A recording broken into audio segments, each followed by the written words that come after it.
Datanglah malakul jibal, malaikat penjaga segala bukit di atas dunia.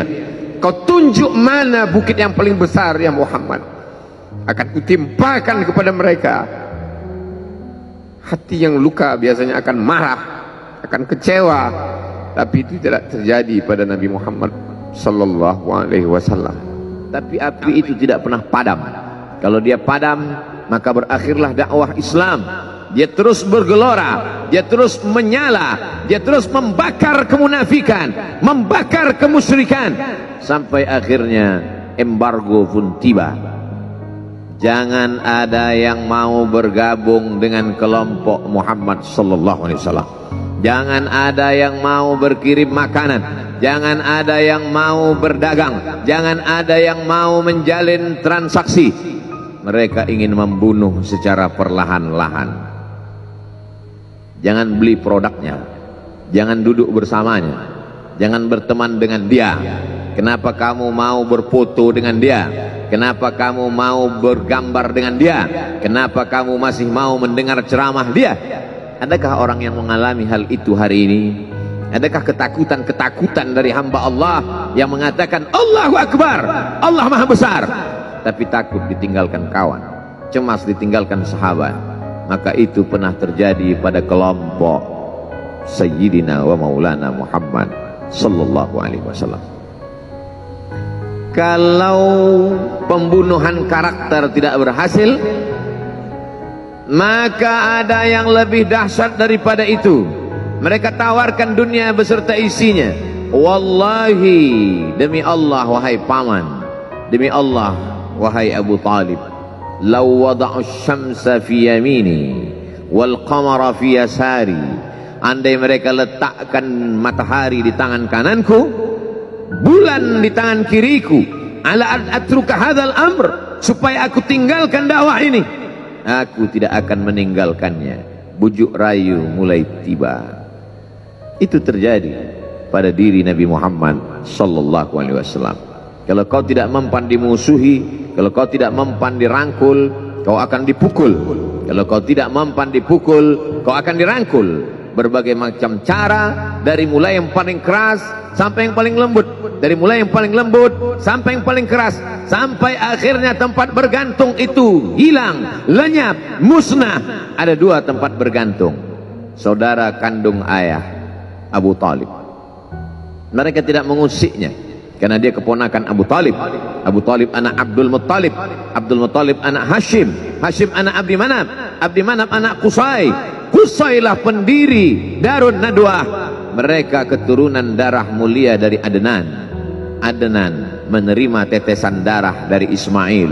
Ismail anak kandung Ibrahim alaihissalam. Jangan ganggu dia, karena dia keponakan Abu Talib. Masih ada backing, tapi Allah ingin agar hati itu tidak bergantung kepada manusia. Dia buat Abu Talib meninggal dunia, masih ada lagi tempat bergantung. Dia yang dulu ketika kedinginan datang, dia yang menyelimuti. Yang dulu ketika ketakutan datang, dia yang menenangkan. Dia datang menemui Waraqah ibnu Naufal. Waraqah berkata, Namus, malaikat yang pernah datang kepada Ibrahim, yang pernah datang kepada Musa, yang pernah datang kepada Isa, sekarang dia datang kepada suamimu. Katakanlah, jangan takut, jangan cemas. Kalau nanti sampai masanya dia akan diusir dari kampung halamannya, aku orang pertama yang akan membelanya. Karena begitu yang kutemukan dalam kitab-kitab suci yang kubaca, kata Waraqah bin Naufal. Hari itu juga tempat bergantung itu patah. Khadijah menghadap Allah subhanahu wa ta'ala. Tak lagi ada makhluk tempat bergantung, tak ada lagi ranting tempat berhinggap, tak ada lagi batang kayu tempat berpegang. Allah ingin agar engkau berserah hanya kepada Dia saja. Tidak ada makhluk.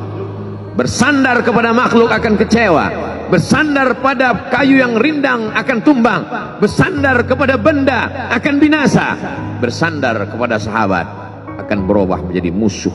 Bersandarlah kepada Dia, Hayyun Maha Hidup, la yamut, Dia tak pernah mati. Bersandarlah kepada Dia, Al-Aziz yang Maha Perkasa, Al-Jabbar yang Maha Berkuasa. Itu yang diinginkan Allah dari sosok Sayyidina wa Maulana Muhammad sallallahu alaihi wasallam. Dia pergi, sengaja dia pergi berjalan kaki, karena kalau dia pergi menunggang unta, mereka sudah mengintai, dia pasti lari, dia akan pergi ke tempat yang jauh. Sengaja dia pergi berjalan kaki. Lalu kemudian dia pun sampai ke suatu tempat. Dia berharap mereka adalah orang-orang yang lembut akan yang menerimanya, tapi dia tidak diterima dengan tala'al badru alaina. Dia tidak diterima sebagai ahlan wasahlan. Ahlan, keluarga, kau datang kami sambut sebagai keluarga. Sahlan, mudah, kau datang urusanmu mudah. Ahlan wasahlan. Tapi dia tidak dianggap sebagai keluarga, dia tidak dianggap sebagai sahlan, dia dianggap sebagai musuh. Dia dilempar dengan batu, dia dilempar dengan kayu, dia dilempar dengan tulang onta. Apa yang dia lakukan? Dia bersembunyi di balik bukit. Dia angkat kedua tangannya. Ilaika ashku dha'fa quwwati. Kepada engkau saja aku mengadukan kelemahanku. Wa qillata hilati, ketidakberdayaanku. Wa hawani bainan nas, aku hina di tengah mereka. Kalau dulu aku ada tempat bergantung, ada tempat bersandar, ada tempat mengadu, hari ini hanya engkau saja ya Allah. Datanglah malakul jibal, malaikat penjaga segala bukit di atas dunia. Kau tunjuk mana bukit yang paling besar ya Muhammad, akan kutimpakan kepada mereka. Hati yang luka biasanya akan marah, akan kecewa, tapi itu tidak terjadi pada Nabi Muhammad sallallahu alaihi wasallam. Apa yang dia katakan? Asallah an yukhrij min aslabihim man ya'budullaha wa la yusyrika bihi syai'a. Ya Allah, keluarkan dari tulang sulbi mereka, keluarkan anak cucu mereka yang akan menyembah engkau. Tidak ada satupun yang akan mempersekutukan engkau di atas muka bumi ini. Doanya dikabulkan, hatinya susah, pikirannya kacau, tapi lidahnya tidak berkata-kata kasar. Dia doakan agar anak cucu mereka menyembah Allah. 100% penduduk Taif hari ini bersyahadat asyhadu an la ilaha illallah wa asyhadu anna Muhammadan Rasulullah. Doa orang yang teraniaya, doa orang yang terzolimi. Dia berhenti di sebuah kebun. Ada seorang yang bukan terpandang membawakan beberapa ranting anggur sebagai pelipur lara, penghilang haus, pelepas dahaganya. Ketika anggur itu akan masuk ke mulutnya, dia berkata Bismillahirrahmanirrahim, atas nama Allah. Maka hamba sahaya miskin, susah, melarat, perantau yang tak punya apa-apa itu heran. Apa yang kau ucapkan? Bismillah. Kau sebut nama Allah ya? Tidak ada satupun orang di kampung ini kalau makan menyebut nama Allah. Siapa engkau? Aku Nabi yang diutus Allah subhanahu wa ta'ala. Berarti engkau sama dengan orang yang dulu pernah berada di kampungku. Engkau dari mana? Aku dari Ninawi. Ninawi ya. Di sana ada saudaraku, kata Nabi Muhammad sallallahu alaihi wasallam. Di sana ada saudaraku namanya Yunus bin Matta. Yunus bin Matta adalah saudaraku. Sama-sama hamba yang diutus Allah subhanahu wa ta'ala. Dia juga diingkari oleh kaumnya. Dia masuk ke dalam lautan, ditelan seekor ikan dalam 3 kegelapan. Gelapnya tengah malam, gelapnya lautan, gelapnya perut ikan. Dia berserah kepada Allah. La ilaha illa anta subhanaka inni kuntu minal zalimin. Begitu cara Allah mengingatkan Nabi Muhammad SAW.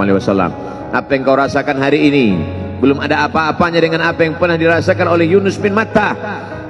Mendengar itu langsung saja Addas bersimpuh sujud mencium lutut Nabi Muhammad sallallahu alaihi wasallam. Dia tidak mulia, dia hamba sahaya, dia miskin, dia perantau, tapi dia sempat mencium tangan Nabi Muhammad sallallahu alaihi wasallam. Dia sempat menghilangkan dahaga dari leher Nabi Muhammad sallallahu alaihi wasallam. Pertemuan yang berkesan. Biarlah pertemuan itu sekali, tapi sampai ke lubuk hati.